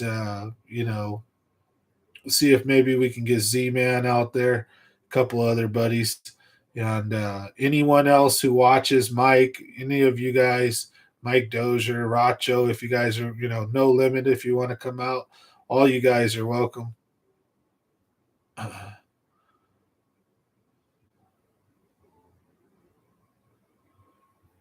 That GoPro Blue Mega Bass has been the only ticket that worked. Water came up from the back, up over the seats. Damn. Yeah, that can happen. Last time I had that happen was Clear Lake, brother. I almost sunk my boat legit in Clear Lake. I've technically sunk it, but I sunk it on the trailer. Like tying it up saved my life, and getting it out of the wind was really the big thing. Where I was able to drop my trailer down, and I was able to pull my boat onto it 2 or 3 feet, and then I ran the latch to it while because it was sunk at that point, and pulled it up as much as I could, and then bailed water more and more and more, and then just kept doing it and doing it and doing it as I got it closer and closer. Then I was able to back the trailer back in a little bit more, winch it up, and then eventually I was able to get it most of the way winched out. I pulled it up on dry land, pulled the plug, and let it drain. It took like 2 hours. I was sitting there, and it was like an hour or two at least, water draining out the plug. It was nuts. And then finally, I was able to, once I was done with that, put the plug back in, back it back into the lake, and then position it right and get it loaded and get it out. I went on Clear Lake when nobody else was on Clear Lake. I swear to God, I pulled up. I went on a Saturday and a Sunday, and it was like in the fall, but it was more towards winter, I think, like in November or something like that, or December even. And there was 6 foot swells on the lake easy, and no one was on the lake. I pull up to the launch, and this was a big launch where a lot of boats launch out of. Not a soul on the lake. I look out across the lake and I look north. This is a launch too where you can see North and South Lake pretty good. I look North Lake and I'm staring for like 10 minutes. I don't see a single boat move across the lake. I look South Lake and the two arms that I can see into. I'm looking. I don't see a boat moving. I'm sitting there like a half an hour, scared of these waves, scared of the boat, and thinking to myself, "Holy shit! Like, damn, should I go out there?" And then I punked myself and was like, "Screw that fool!" I go, "You didn't come all the way out to Clear Lake from Merced, spend all this money, rent a motel to puss out and go home. Bitch, get in the lake, fool!" And I was talking like, "We could do this. It's out there. Don't be scared. We'll drive and get out of the wind." And so I freaking get my boat. I launch it. I tie it up. I get in. I see these monster swells. I untie my boat and I turn the motor on. I get it on and I start drifting hella fast. And I'm like, oh shit. And I kick it and I'm going. And like I can barely even turn because the swells are so big but so close together that if I try to turn the boat like this, it'll almost roll the boat. It's that bad. It was so nuts. I did 3 circles and came back to the dock because there was a big windbreak. And I'm like, do I go or do I stay? Do I go or do I stay? And then I said, screw it. And I shot out, boom, boom, boom, boom. I get all the way across the lake and I try to hide in this wind area where it's like a big like cove that's protecting me, but the swells are so massive that even there the boat's just lurching up and down, boom, up and down, boom, up and down. Next thing you know, I'm throwing up everywhere. And then I get in the boat and I'm like, oh, I can't do this. I need to go back. And I turn the boat, and again, I can barely turn it. It's rolling and shit. I am all freaked out. And as I start to drive back, I notice my feet feel wet. And I'm like, and the water's coming up through the floor. It's that bad. And I still have to go across the lake. And halfway across the lake, the boat's just filling up with water so much. And the water's coming in because the boat's getting so heavier, it's getting lower and lower. And the waves are coming in more and more. And the bilge was busted. It wouldn't work. The bilge pump wouldn't work. So I had a bucket actually to bail later or once I got to the dock, but because I took minnows. So I was halfway back with no life jacket in the middle of Clear Lake with like easy 6 foot swells, 5 or 6 foot swells, and my boat sinking. And I was praying to God, scared shitless that I would make it back. And like I said, I pull up back towards the ramp and I get out the wind and I tie it to the dock. I run and my boat's just literally sinking slowly. But as I'm pulling up and I'm tying it, and I run in, I drop the trailer in, and I'm able to drive the boat and drive it towards the trailer hella fast, and it's literally sinking.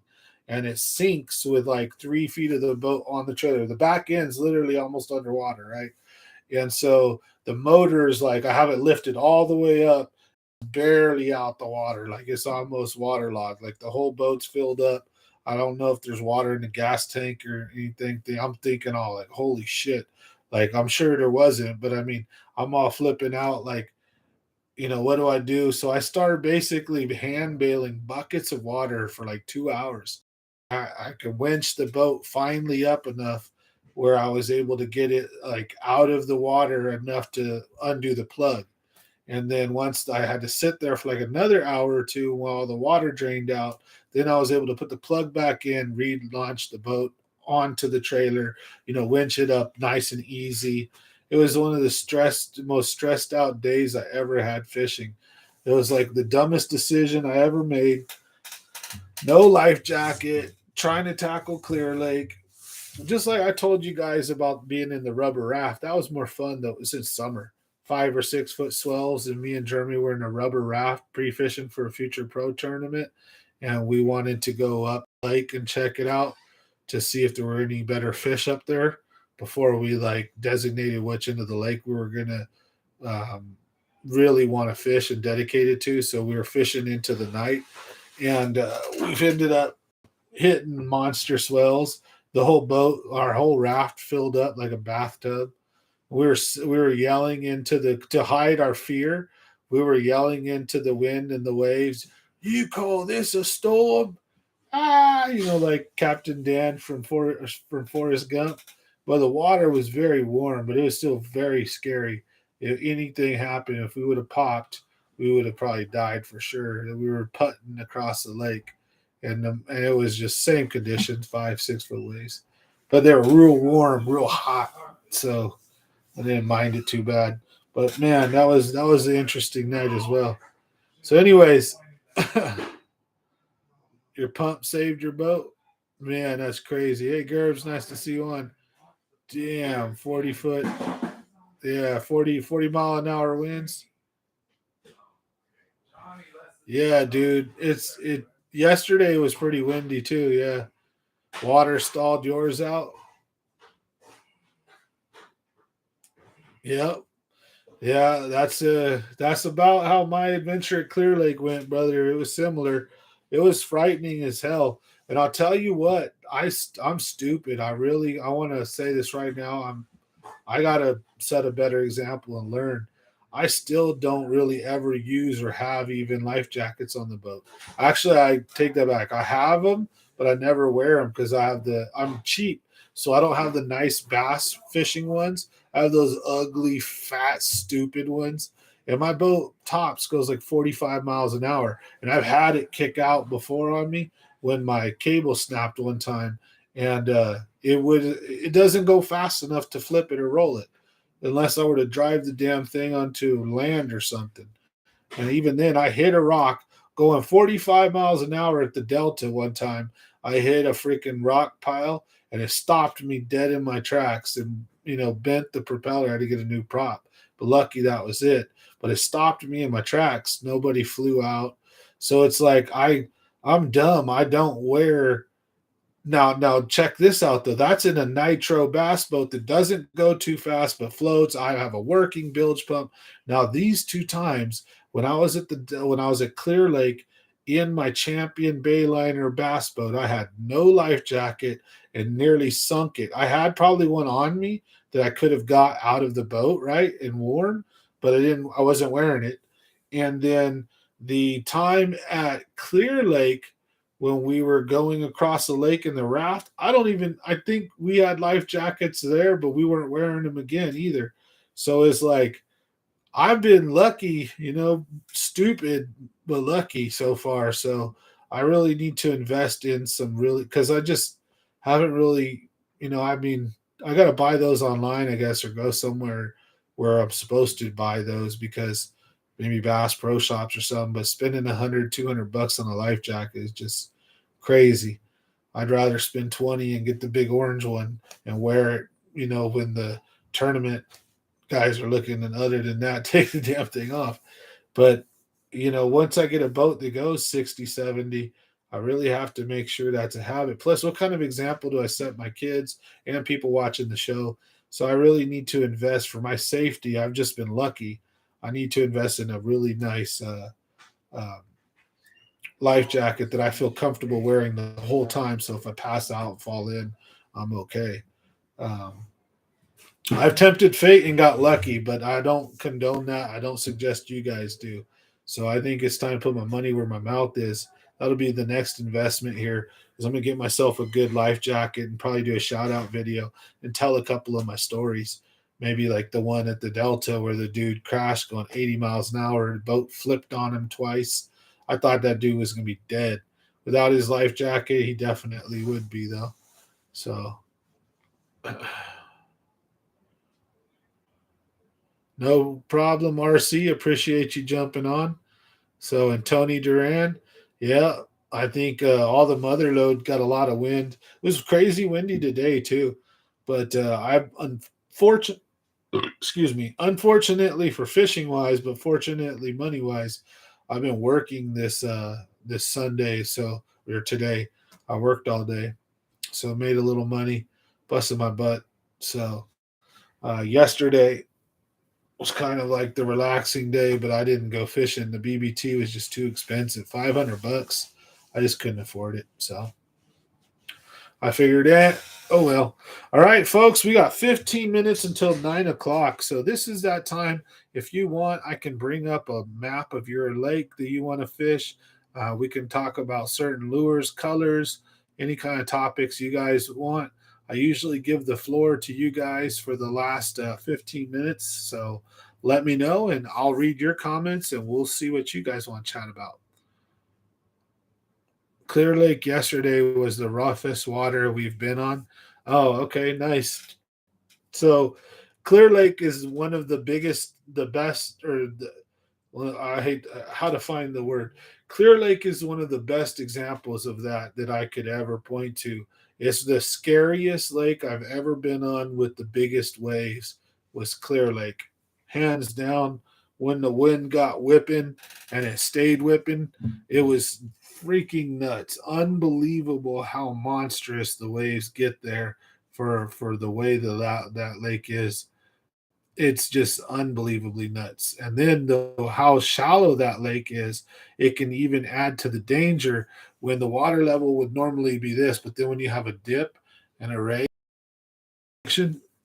All right. Skunk Lake spots. Oh man, Skunk Lake spots are going to basically be all along the what is it the all along the shore over by the dam, probably from the pier down by the river inlet or outlet right there. The backside where the water comes in at is going to be where a bunch of them will be at. And if you have a boat, you can fish the whole lake basically. So it's a one big shallow lake. So the backside of the lake is the easiest to fish. If you want to just roll up in the car, you can go right there and then walk down and fish that whole canal where the big cement walls are right there, drop shot right there, and then fish out as the canal opens up into the lake. The whole backside of the lake by where the canal mouth comes in is really good.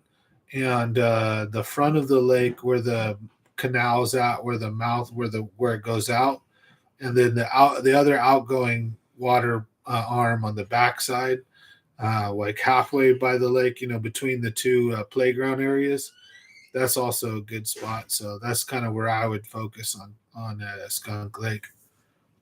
Nice little lake. There's some big fish out there actually.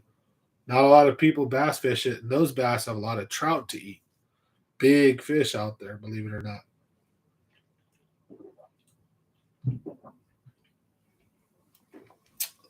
Skunk Lake, mark my words, Skunk Lake has a double digit in it. I'll guarantee you that. I'll bet $100 million on it. Skunk Lake has probably more than one double digit in it, probably quite a few. Um, I've seen guys catch 7 pounders out of there. So, and I know for a fact there's bigger fish in there. They plant trout fishes for bass. Everyone fishes for trout. And this time of year is really the only time you're going to get a chance of catching one of those monster fish, unless you're throwing like a swim bait or just get lucky. But those big old monster fish come up to spawn right now. And Skunk Lake's got some monsters. So for sure. But yeah, Tony Duran, definitely Clear Lake is a scary place, man. Glad you're okay. The waves there it's frightening. The only other place I've seen even come close was the San Luis Reservoir, the big lake, when it gets super windy too. Those waves were scary as well. A lot of people don't know, but those two lakes, the O'Neill Forebay and San Luis, actually got some big bass in them as well, especially the Forebay.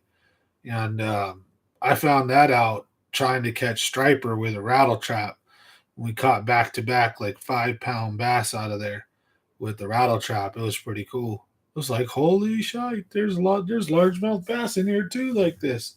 I didn't think they were in there like so. O'Neill Forbay packs a nice punch with some big fish. And Buddy caught like a 20+ pound catfish out of there.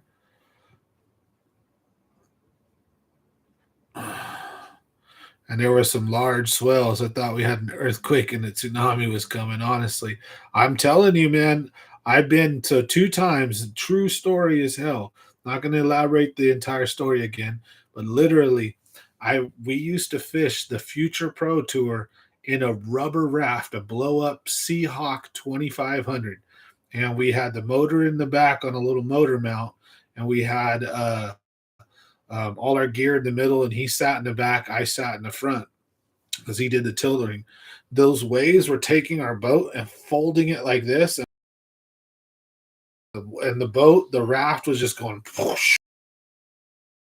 That's right here, and it got to a point where the entire raft was filled up with water like a bathtub, and the only thing keeping us afloat was the outer ring. Of course, the bottom was still perfectly aired up, but there was so much water. Hey, Mario, just so you know, I got your gift coming still. Your lures are in the bag here with everybody else's. So I'm excited to give everybody their giveaway stuff. Dang, barely making these videos. Been dang busy. Yep. I've been super busy. I'm sure, it's that time of year, spring, where everybody starts becoming busy bees, right?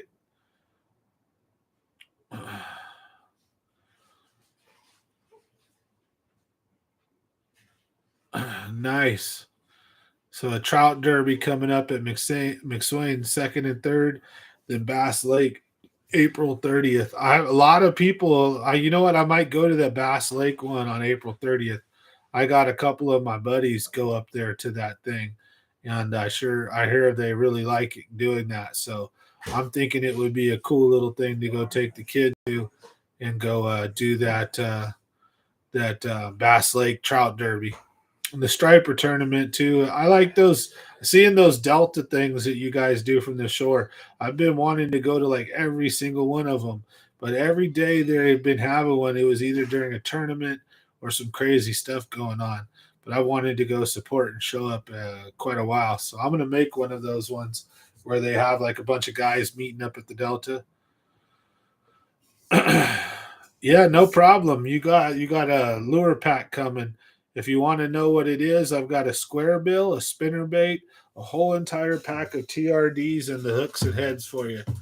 So we've got some PB and J, we got some new craw, and then we got some double bladed spinner bait and crankbait square bill. So gonna get everybody a nice little like springtime pre-spawn lure pack to get out to them. So everybody that's won in the last like 2 weeks, because it's been hectic. So you guys know I always keep my word. Don't forget about you guys. I really appreciate your support, hanging out with me, talking fishing all night like this, commenting and engaging. The membership, I appreciate you guys so much. I plan on building this thing into something much better hopefully down the road as we grow the channel and continue. Once we get to 10K, I want to do a merch store, all that good stuff. Also, be cool as I grow. You guys get to watch the channel grow, watch me grow and get better. And I really want to do some cool things like the Christmas toy drive is back on. We're going to be doing those every year. So anytime anyone wants to go on a fishing trip, please, all you got to do is donate some new unwrapped toys or give me the cash. I'll go buy them.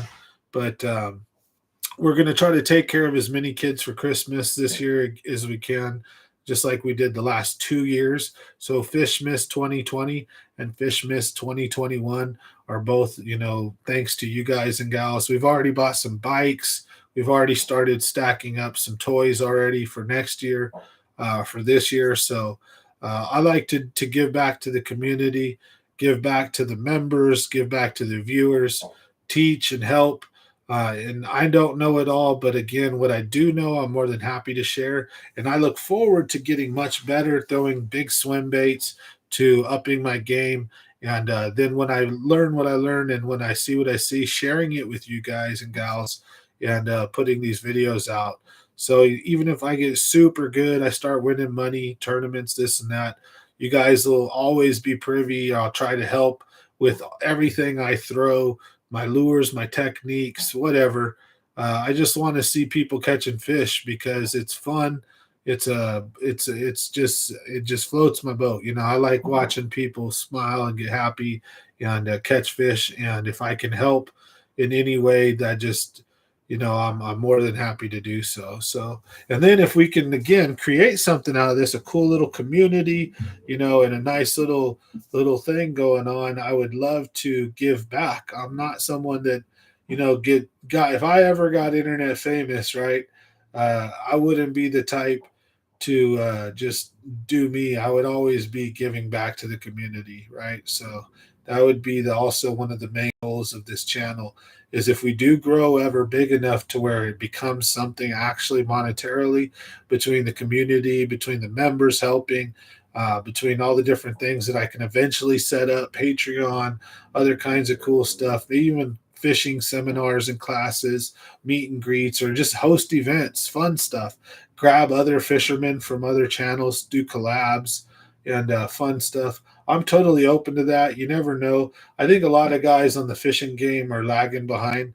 I think that you look at stuff like in YouTube, right? What your kids are watching, what even may some of you guys be watching. You're sitting there, and if you're not watching fishing videos, or if your kids, right, they're probably watching something like Jake Paul and Logan Paul and some other stuff, or Mr. Beast, who these guys really are kind of just a collab of guys doing stuff, right? Of course, there's these main players, but before those channels got big, they got the way they got by people coming together and doing cool content.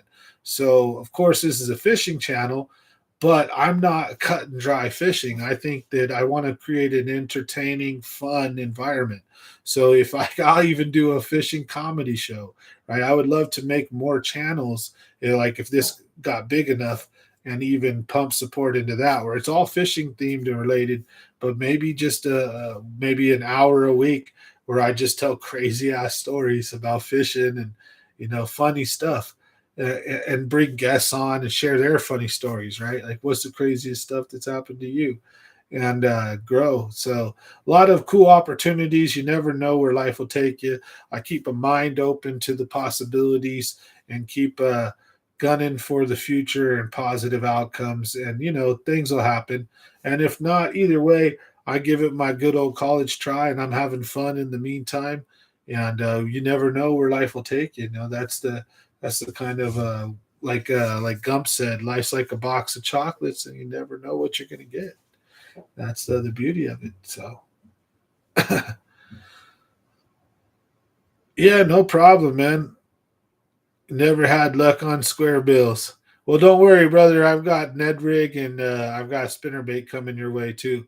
So other fishermen wouldn't tell their good spots. Yeah, I think the one thing that's the most important is the spot, actually, because if so like at the Delta, right? The Delta's thousands of miles of fishery. So if you got these friends that are fishing it, people are fishing, they start telling you, "Hey, I'm catching big fish in this creek or this slough or this channel. I'm catching big fish over here." And you can find those schools of 8 and 10 pound bass and monster bass. That's what it's at, because you can go there and then you can catch them on frogs. You can punch fish for them. You can catch them on crankbaits and spinner baits, S wavers. You can bottom bounce for them. Be a bunch of different ways you can catch them, but finding them is the hard part, because the rest of the Delta will have a few big fish scattered in, but a bunch of small fish. Those big fish will run in schools a lot of times.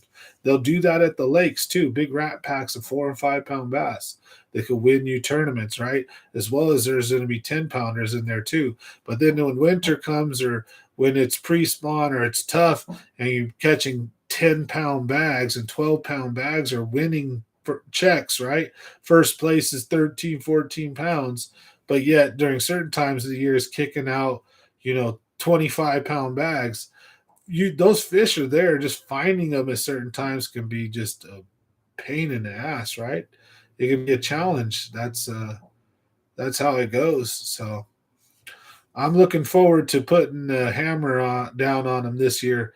Hopefully, being able to create a lot of stuff through the toy drive, all that good stuff, and hopefully be able to help a lot of people and teach some people and help people with fishing. Maybe some people win some cool swag, right? Cool stuff, cool lures. We do a cool giveaways here, and again, I high hopes. Stay positive, and I appreciate each and every one of you guys. So it's 9 o'clock. We're gonna go ahead and sign off for tonight. I'm hoping to be on tomorrow the same time, 7 p.m. to 9 p.m. Uh, yeah, see, it can be tough. Um, but what was I going to say? Yeah, I'm hoping I got some work. I think tomorrow I should be fine. I'm going to be working, I think, a lot in the Bay Area this week. I think tomorrow I have a short day, so I should be fine. I'll be on the live stream tomorrow, but I don't know how Wednesday and Friday will be this week. There's going to be like 5 videos hitting soon. So if you're members, you have all early access, how to fizz a fish, me and my son at New Maloney's, pre-fishing for the BBT, and then the actual BBT tournament. There's 4 videos out right now. You guys can have access. So thank you guys very much. And then for the just regular subscribers and viewers here, those videos will be coming public throughout the week. So my first video is dropping Monday, which will be tomorrow. Then I'll have them dropping every other day. So keep your eye out for those. And a lot of cool stuff coming soon. So smash that subscribe and like. Thank you guys for watching. We'll see you on the next one.